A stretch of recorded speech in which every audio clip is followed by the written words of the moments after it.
Assalamualaikum warahmatullahi wabarakatuh. Selamat pagi semuanya, semoga selalu dalam keadaan sehat dan selalu semangat ya. Baik, pada kesempatan ini kita akan membahas mengenai reaksi redoks. Nah, redoks ini sebetulnya singkatan dari reduksi oksidasi. Nah, sebelum kita melanjutkan pembahasan mengenai reaksi redoks, coba kita perhatikan beberapa gambar berikut ini. Nah, yang pertama di sini ada paku. Nah, biasanya paku apabila disimpan dalam waktu yang lama atau malah misalkan terkena air hujan atau misalkan terkena zat asam, itu biasanya akan berkarat gitu ya.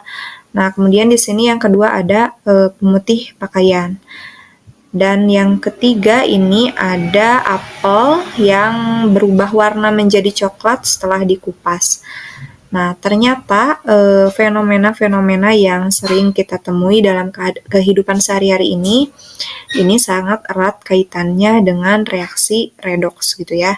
Jadi, paku berkarat, kemudian reaksi pemutih pakaian dengan serat kain, dan juga reaksi pencoklatan apel setelah dikupas, itu terjadi karena terjadinya suatu reaksi redoks gitu ya.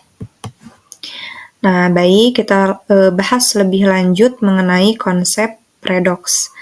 Nah, ada 4 konsep. Nah, yang pertama ini adalah konsep oksigen. Nah, pada konsep oksigen ini yaitu berdasarkan pengikatan dan pelepasan oksigen. Nah, jadi dikatakan oksidasi itu apabila terjadi pengikatan oksigen dan dikatakan reduksi apabila terjadi pelepasan oksigen. Nah, contohnya misalkan di sini ada Zn. Zn itu adalah lambang unsur seng. Kemudian Zn ini direaksikan dengan tembaga oksida atau CuO. Nah, sehingga nanti dihasilkan seng oksida dan juga tembaga. Nah, kalau kita perhatikan di sini dari Zn menjadi ZnO, ini terjadi pengikatan oksigen ya. Awalnya tidak ada O, kemudian di hasil reaksi itu ada O. Artinya oksigennya diikat. Nah, berdasarkan konsep oksigen tadi, apabila terjadi pengikatan oksigen, maka reaksinya namanya reaksi oksidasi. Nah, sehingga Zn menjadi ZnO ini adalah reaksi oksidasi. Nah, sebaliknya CuO menjadi Cu. Nah, ini prosesnya proses pelepasan oksigen ya. Awalnya ada oksigen, kemudian Cu.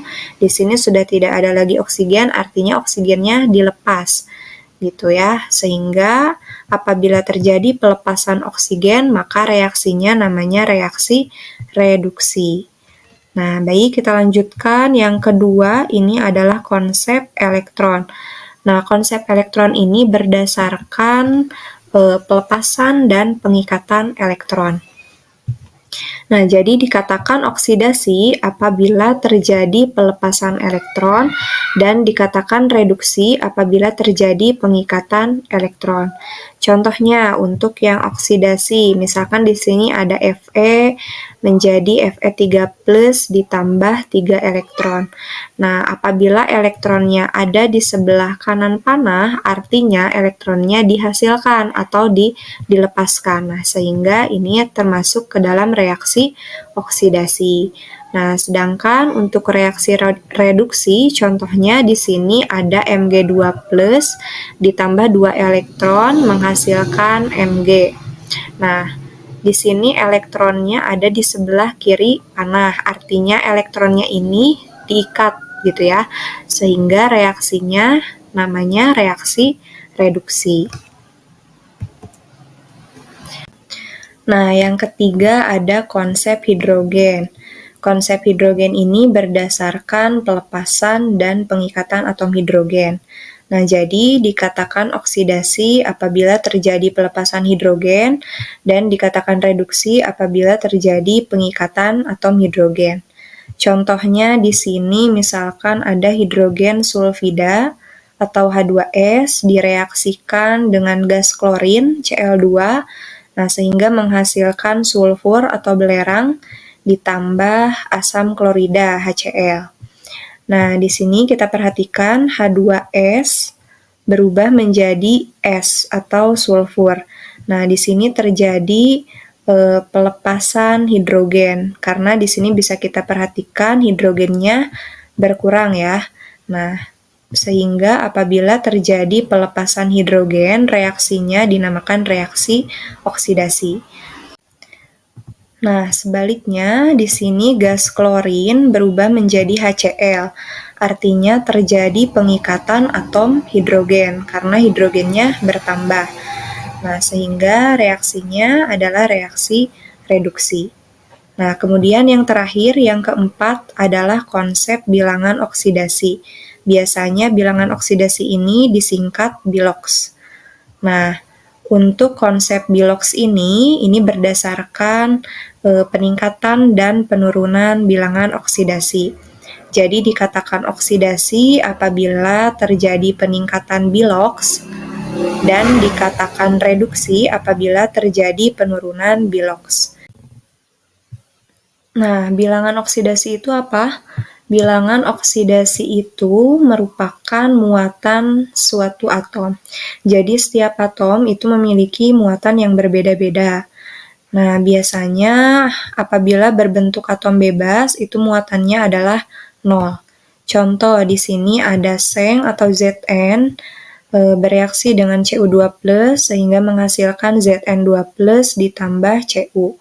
Cu itu adalah tembaga ya. Nah, kita perhatikan di sini dari Zn ini berubah menjadi Zn2+. Ini berbeda. Zn yang ini adalah suatu atom, sedangkan Zn2+ ini adalah suatu ion karena memiliki muatan. Nah, karena Zn yang ini merupakan suatu atom yang bebas, nah sehingga biloxnya adalah 0. Sedangkan Zn2+ karena ini merupakan suatu ion, di mana muatannya adalah 2+, sehingga biloxnya adalah +2. Nah, dari 0 menjadi +2, ini terjadi peningkatan bilox. Nah, sehingga reaksinya adalah reaksi oksidasi.